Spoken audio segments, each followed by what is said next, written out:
Octavio Paz decía: si México nace en el siglo XVI, hay que convenir que es hijo de una doble violencia imperial y unitaria, la de los aztecas y la de los españoles.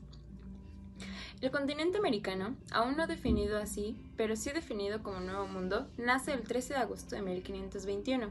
Una vez realizada la ocupación de México Tenochtitlán, los españoles impusieron una sociedad de conquista, derivada de su lucha militar, en la que se pretendió establecer una organización jerárquica fundada en la participación y en logros militares de esta gran empresa que se denominó Nuevo Mundo. De esta forma surge la encomienda, una institución de impronta hispánica generada en la dominación de las Antillas, la cual facilitaba el control particular de las instituciones indígenas, así como su evangelización. En la encomienda se consignaba un grupo de indígenas a un español, quien tenía derecho de recibir tributo y servicio de los indios a cambio de doctrina y protección. La encomienda fue la manera de premiar a los conquistadores por sus servicios prestados al rey de España. Esto, resultó como un mecanismo efectivo de control político del grupo español.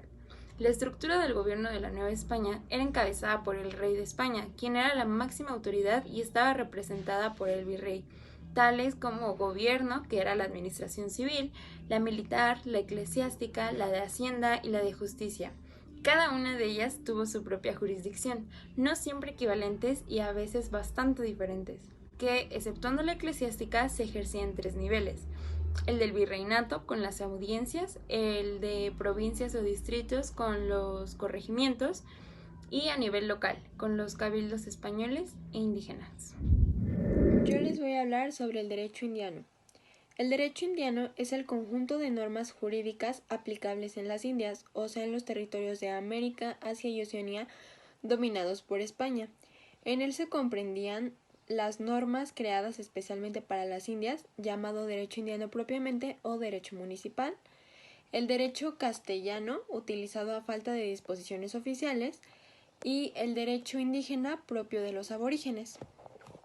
Algunas características del derecho indiano es que es un derecho esencialmente evangelizador, es un derecho asistemático, es un derecho casuístico, es un derecho que tiende a predominar el derecho público por encima del derecho privado, con una tendencia asimiladora y uniformista, y este derecho tendía a la protección de los aborígenes, además de estar fundamentado en el principio de personalidad del derecho, y estar íntimamente ligado a la moral cristiana y al derecho natural. Las fuentes del derecho indiano se dividían en 4: en ley, en costumbre, en jurisprudencia de los tribunales y en jurisprudencia doctrinaria. Dentro de la ley se dividía en 2: en la ley metropolitana, que incluía las reales cédulas, reales órdenes, reales decretos, cartas acordadas, etc., y en la ley criolla o municipal, donde encontramos las ordenanzas capitulares, los decretos, los autos, autos acordados, bandos, las provisiones, etc. En segundo lugar tenemos la costumbre, que se dividía en costumbre metropolitana y costumbre indiana propiamente como tal.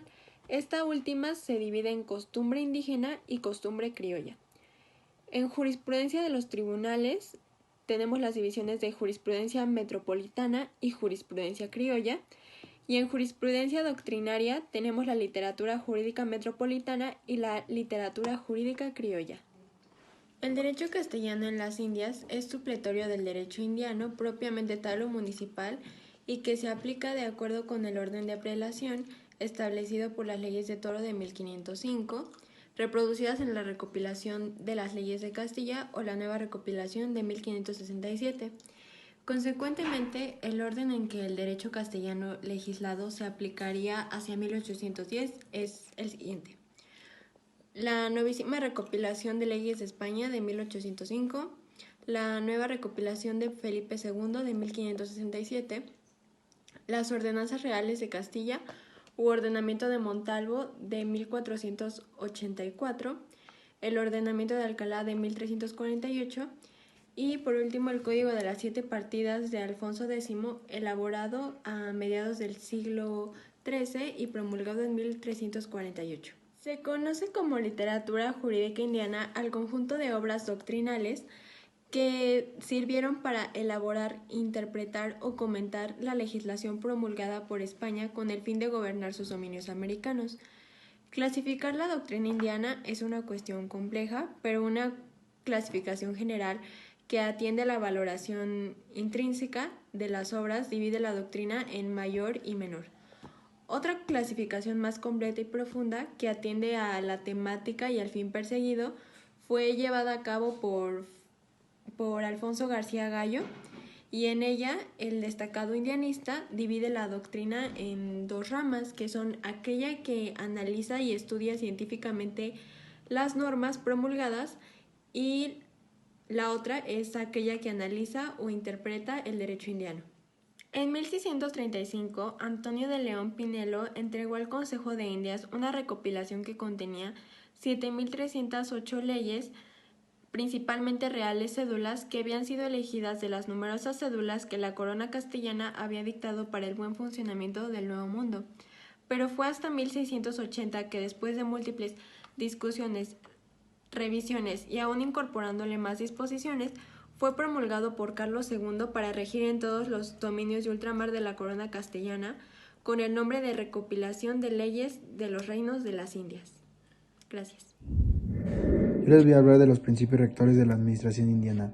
Estos tenían un tipo de organización establecida para que se procurara obedecer el derecho indiano y algunas bases o principios que tenían y que lo regulaban, y así para que hubiera una uniformidad al sistema político administrativo.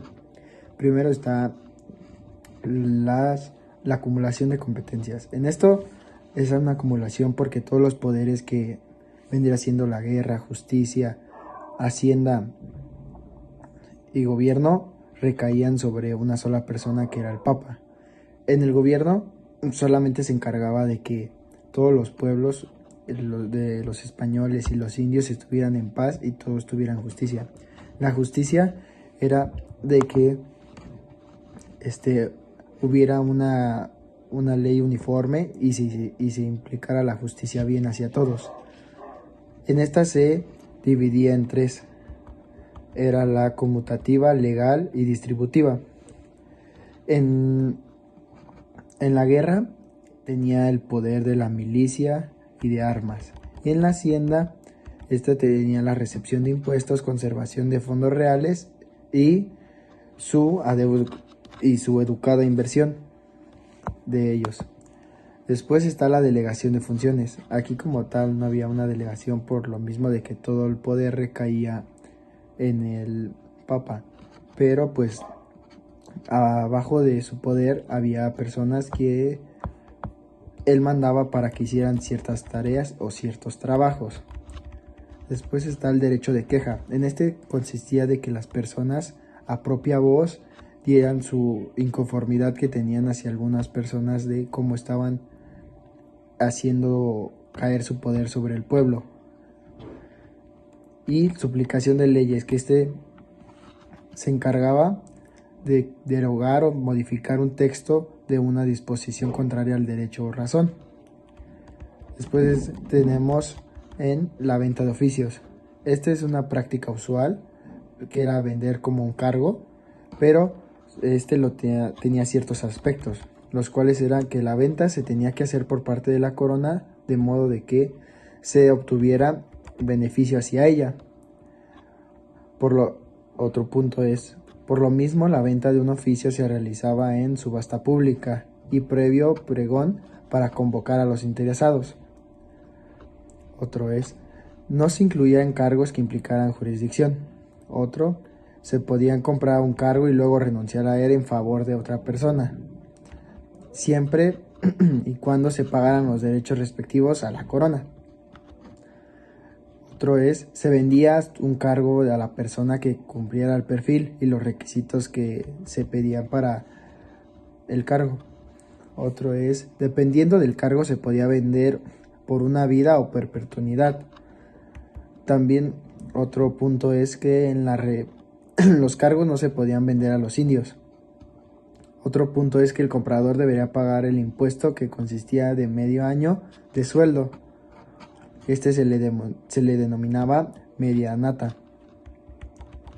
Luego Otro principio rector era el buen tratamiento de los indios.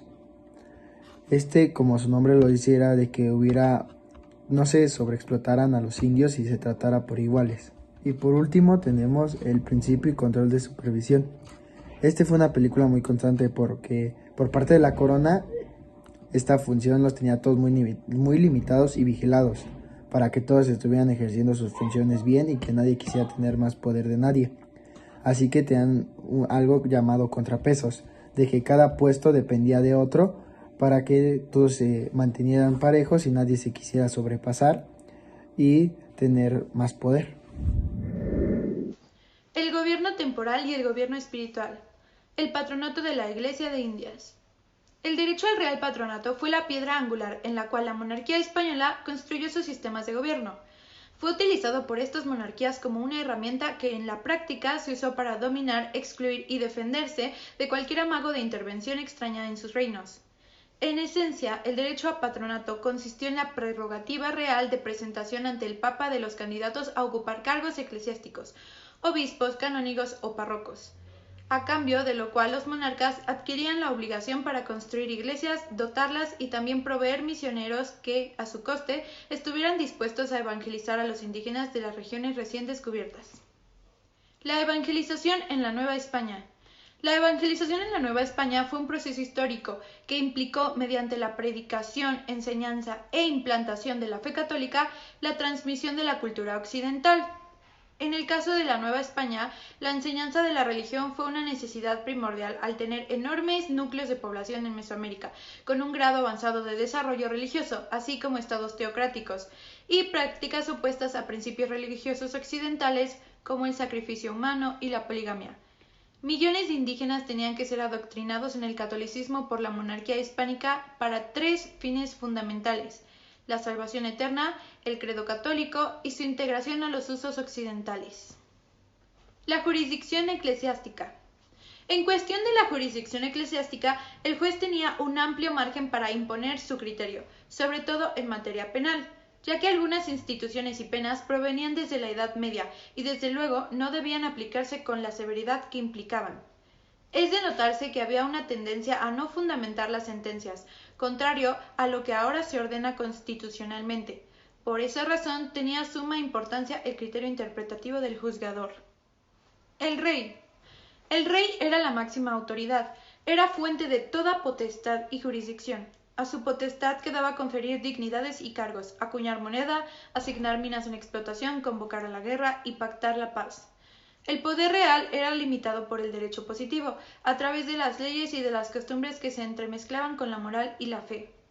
En los siglos VI y en el siglo VII después de Cristo surgió la teoría pactista, la cual consideraba a Dios como fuente de toda soberanía, pero le otorgaba el poder terrenal al pueblo y esto lo entregaba al monarca. Casas de contratación. Fue el primer órgano creado por la corona con funciones específicas sobre las Indias.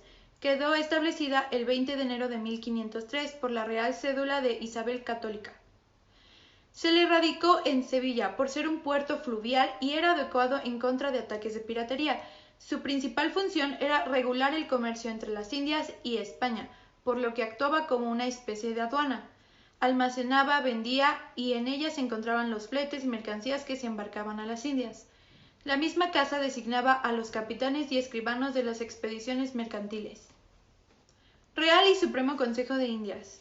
Era un cuerpo colegiado que validaba los actos de gobierno en lo tocante de los asuntos de Indias. Regulaba el buen tratamiento de las Indias, misiones religiosas, la navegación, los descubrimientos, la colonización, las funciones de los centros de población, el establecimiento de audiencias, tribunales, obispados, conventos, iglesias, universidades, y lo referente al comercio de la Real Hacienda, entre otras cosas. En ejercicio de sus facultades legislativas expedía ordenanzas, provisiones y reales cédulas. Conocía de juicios penales muy graves, lo que se determinaba como el delito en sí. Intervenía como última instancia en caso de asuntos de orden civil. Así, al Consejo le correspondía atender en el más alto nivel de todos los asuntos temporales y espirituales de las Indias. Les voy a hablar acerca de algunos funcionarios o autoridades dentro del virreinato. El virrey. El virrey fue el principal funcionario dentro de la organización administrativa y máximo representante del rey. El sistema virreinal no llegó a consolidarse sino hasta 1535 con el nombramiento de Antonio de Mendoza como primer virrey. Dentro de este periodo de tiempo hubieron aproximadamente de 62 a 63 virreyes. Al inicio no hubo un límite de tiempo, sino que el rey era el que decidía cuánto tiempo iba a estar el virrey en el poder. Sin embargo, para 1629, Fernando VII dio una propuesta de que el poder debería de durar aproximadamente 3 años, a lo cual el Consejo de Indias aceptó. Pero con el paso del tiempo, el poder terminó durando hasta 5 años. El cambio de un virrey se podía dar por 2 razones. Una de ellas era por suspensión en el cargo fuera, y la otra era porque su gobierno no había sido satisfactorio. Gozaba de la confianza plena de la corona.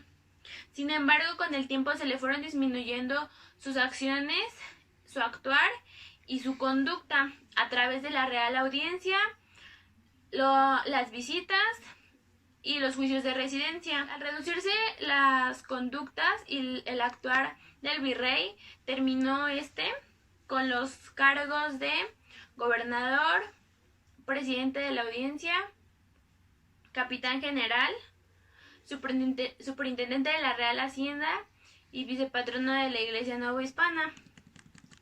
Algunas de las funciones que tenía el virrey era vigilar el trato que los españoles le daban a los indios, suministrar víveres y municiones, intervenía en el reparto de tierras, vigilaba que las leyes y los fallos que daba la audiencia entraran en vigor, mediaba los conflictos que tenían las órdenes religiosas.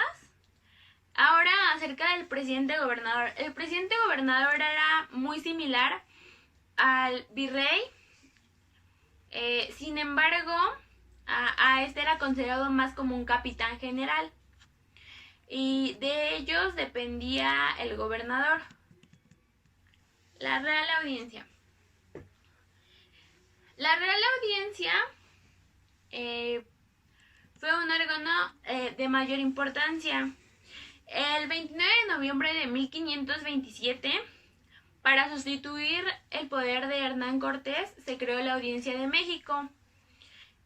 Esta ayudaba a los virreyes para algunas consultas. Era parecido a un órgano consultativo. Tenía distintas tareas en el ámbito administrativo y era considerada como la primera y máxima institución novohispana dentro de materia civil y criminal. Cada audiencia tenía un distrito. El distrito era el lugar o el territorio donde la audiencia podría hacer valer sus tareas o sus normas o leyes que estableciera. Dentro de la audiencia existían ordenanzas. Las primeras ordenanzas se dieron el 22 de abril de 1628. Sin embargo, para esto la primera audiencia se canceló y con ella vino la segunda audiencia, a lo cual se dieron unas segundas ordenanzas en julio de 1530. En 1563 y 1596 se dieron unas ordenanzas nuevas y muy completas. Sin embargo, se cree que no entraron en vigor aquí en México. Y para concluir con las ordenanzas de 1642 a 1646, Palafox creó, redactó y recopiló una serie de ordenanzas para la audiencia para que pudiera llegar a tener un mejor control. Sin embargo, estas tuvieron un proceso muy largo y se cree que tampoco tuvieron vigencia en México, sino que fue hasta 1680 cuando llegó una recopilación. La audiencia se compone por distintos y diferentes funcionarios, dentro de los cuales entran un presidente, oidores, alcalde del crimen, fiscal del crimen y funcionarios menores. Dentro de los funcionarios menores podemos encontrar a abogados, escribanos, alguacil mayor, porteros, tesoreros, entre otros. El gobernador. El gobernador fue una autoridad dentro de una provincia. Este tenía una doble función. Tenía una función dentro de la religión que era como el jefe ceremonial y tenía otra función de administrador máximo dentro de cada provincia, dependiendo. El primer gobernador fue Hernán Cortés. En cada región se necesitaba un jefe de gobierno. Su cargo duraba aproximadamente 3 años. Sin embargo, había algunos otros que duraba hasta 5. Sus funciones fueron clasificadas en 4, dentro de las cuales se encuentran de gobierno, de justicia, de guerra y en materia de hacienda. Dentro de estas 4 clasificaciones se encuentran algunas funciones como que intervenían en casos de ventas de oficios, administraban las cárceles, realizaban obras públicas, participaban en las juntas de hacienda, nombraban militares, ayudaban a organizar el comercio interno, firmaban sentencias, llevaban a cabo revistas militares, nombraban funcionarios subalternos. Sin embargo, a pesar de todas las funciones que tenían, en 1786 se sustituyeron los gobernadores por los intendentes. Prácticamente eran muy parecidos y tenían funciones muy similares. Alcalde mayor y corregidor.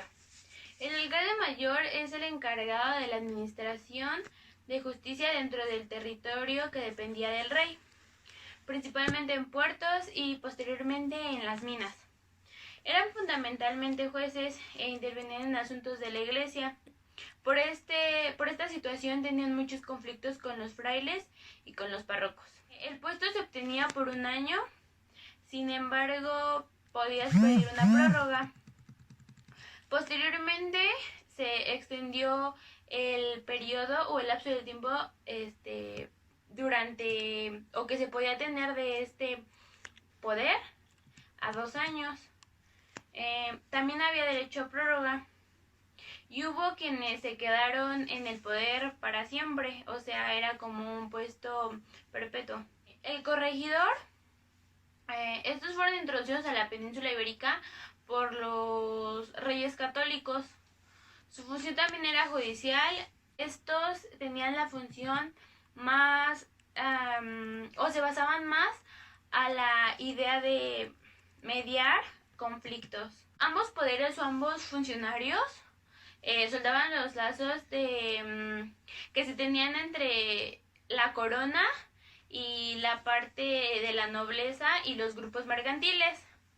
Y ambos desarrollaron un cargo o un poder provincial.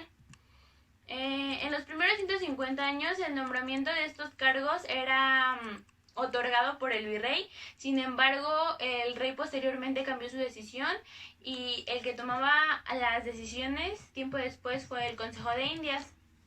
Los primeros puestos de alcaldes mayores y corregidores fueron otorgados de acuerdo con la corona a los conquistadores y sus descendientes. Al terminar con un cargo o ser removido, las personas eran sometidas a un juicio de residencia. El juicio de residencia se basaba en, valga la redundancia, un juicio que duraba cierta cantidad de tiempo y en ese tiempo las personas no podían salir del lugar, no podían trasladarse ni salir del lugar durante la duración del juicio.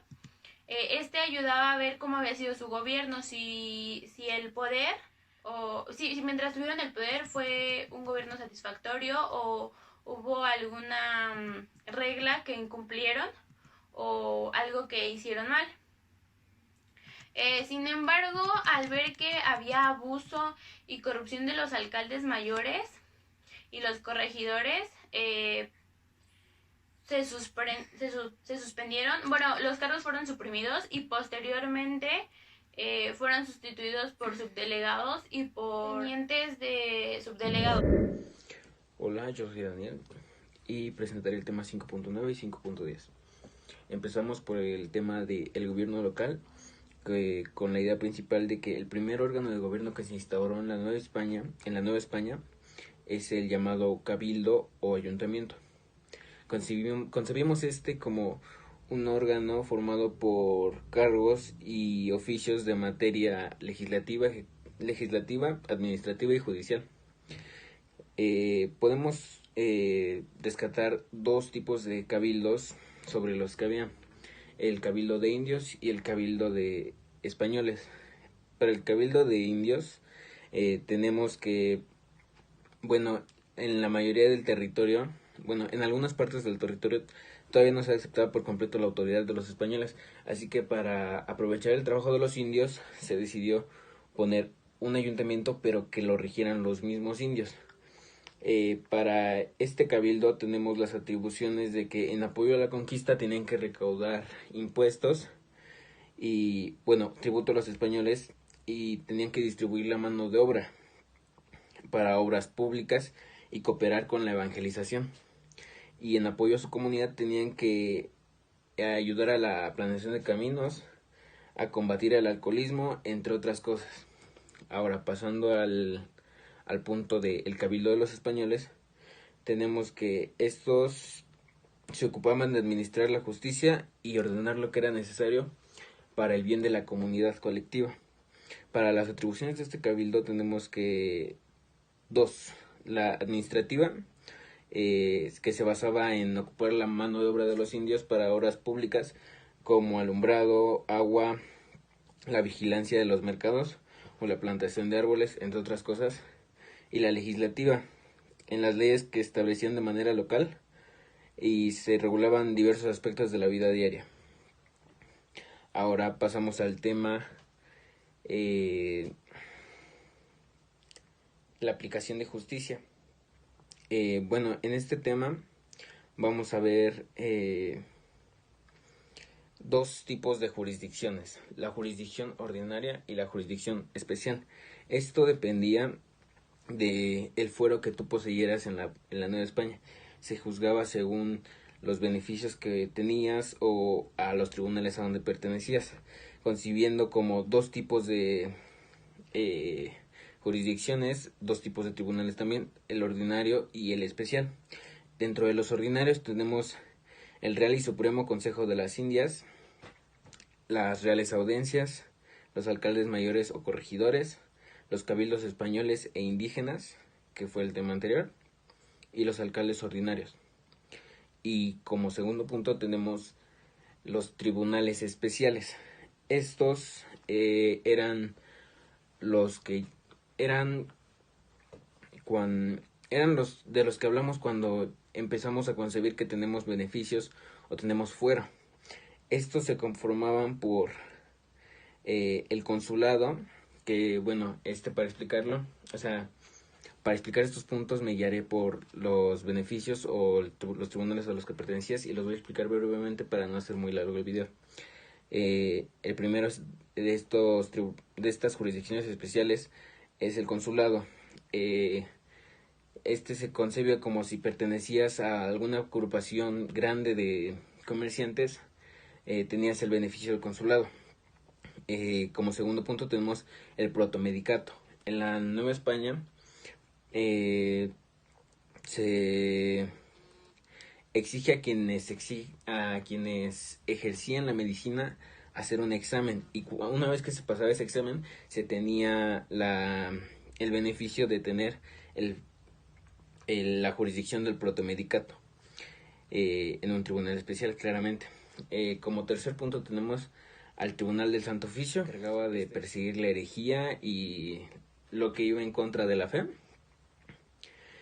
Como cuarto punto tenemos la Acordada, que era no más que un conjunto de personas que se dedicaba a la vigilancia de caminos, porque en esa época eran muy inseguros los caminos, porque se robaba mucho en ellos. Los que conformaban este grupo que protegía los caminos formaban parte de los que tenían el beneficio de la acordada. Como quinto punto tenemos el Tribunal de la Minería, concibiendo como que en México se descubrió que había mucha riqueza en metales, principalmente en Zacatecas o Texcoco, por esas zonas, y se tuvo que empezar a administrar esas excavaciones y los recursos que se obtenían de ellas. Y al pertenecer al Tribunal de Minería, el que se encargaba de administrar esto, tenías el beneficio o el fuero del Tribunal de Minería. Como sexto punto tenemos el Juzgado General de las Indias, este órgano que ya sabemos que se encargaba de, ¿cómo se dice? Se encargaba de las situaciones que se daban entre indios o entre indios españoles de primera instancia.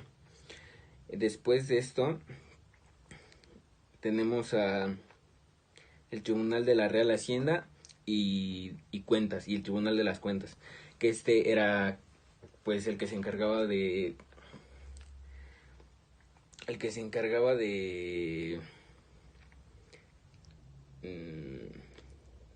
la recaudación de impuestos, disculpe. Se encargaba de la recaudación de impuestos y pues la cobranza más que nada. También como número 8 tenemos el fuero universitario. Este es cuando se pertenecía a una universidad o se tenía algún cargo en estas instituciones, se tenía el fuero de la universidad, el fuero universitario. Como noveno punto tenemos el fuero eclesiástico. Este es cuando se pertenecía en cualquier grado de clero secular o regular con un periodo mínimo de 6 meses a alguna institución eclesiástica, y hacía que se quedara bajo bajo la jurisdicción de el fuero eclesiástico. Como décimo punto tenemos los fueros militar y de marina. Este es para los que pertenecían a la armada o al ejército, quedaban de primera instancia protegidos por él. Y como onceavo punto tenemos el fuero de la mesta, que se podría caracterizar por ser formado por agricultores y ganaderos. Cuando se pertenecía a una agrupación grande de agricultores o ganaderos, se te reconocía este fuero. Como doceavo punto tenemos el Tribunal de los Bienes Difuntos, que no es más que el tribunal que se encarga de los bienes intestados, todo lo que estaba dentro de una sucesión. Este Tribunal de los Bienes Difuntos se encargaba de administrarlo, quedaba bajo su poder. Y si se pertenecía a este tribunal, se tenía el privilegio de quedar bajo su jurisdicción. Y como treceavo punto tenemos el Tribunal de la Bula o Santa Cruzada. Pues como el nombre lo marca, podemos concebirlo como el tribunal que apoyaba a los fieles que costeaban las cruzadas, y se apoyaba a estos fieles que apoyaban las cruzadas, que las costeaban, y tenían al final este beneficio. Este fue el último punto, y con esto terminamos las jurisdicciones ordinarias y especiales, y eso sería todo de mi parte. Agradezco la atención, muchas gracias. Bueno, y para finalizar yo les voy a hablar sobre las reformas borbónicas. Los Borbones llegaron al trono después de la muerte del último rey de la dinastía de las Asturias, quien fue Carlos II, ascendiendo así al trono Felipe V. Estas reformas surgieron en el siglo XVIII como consecuencia del grado de decadencia extrema que había en España. Con estas reformas, la Casa de Borbón se esforzó por reorganizar a los virreinatos americanos e integrarlos a un nuevo orden político bajo el concepto de un Estado competente. Algunas reformas político-administrativas más importantes fueron las Secretarías de Estado y del Despacho. En 1714 la actividad del Estado cambió de protagonistas administrativos. ya que la nueva dinastía transfirió las tareas fundamentales de los consejos a las secretarías de Estado y del despacho. Estas secretarías se dividían en 5: Guerra y Marina, Estado, Gracia y Justicia, Indias, Hacienda. El régimen de intendentes. Este se crea en 1736 y procuraba dotar a los territorios de una administración gubernamental subordinada directamente a la monarquía. Con este régimen se crea la Real Ordenanza de Intendentes de la Nueva España. Como consecuencia, los vastos territorios de los virreinatos quedaban divididos en nuevas entidades políticas denominadas intendencias. Estas intendencias eran 12: Guanajuato, México, Guadalajara, Yucatán, Oaxaca, Durango, San Luis Potosí, Michoacán, Zacatecas, Puebla, Veracruz y Sonora. El comercio libre. Carlos III firma el Reglamento del Comercio Libre en 1778, el cual buscaba romper o flexibilizar el monopolio comercial, así como las barreras comerciales surgidas en América. Con este reglamento se buscaba incrementar el comercio de España con sus colonias, así como terminar con el contrabando. Y por último está el Regio Vicariato Indiano. Este fue el regalismo borbónico que se impuso a la Iglesia y la política se encaminaba a la ampliación de las prerrogativas del Estado ante el clero. Con este Regio Vicariato dio pauta a la desmonetización de la Iglesia y la conceptualización del clero como causante de impuestos.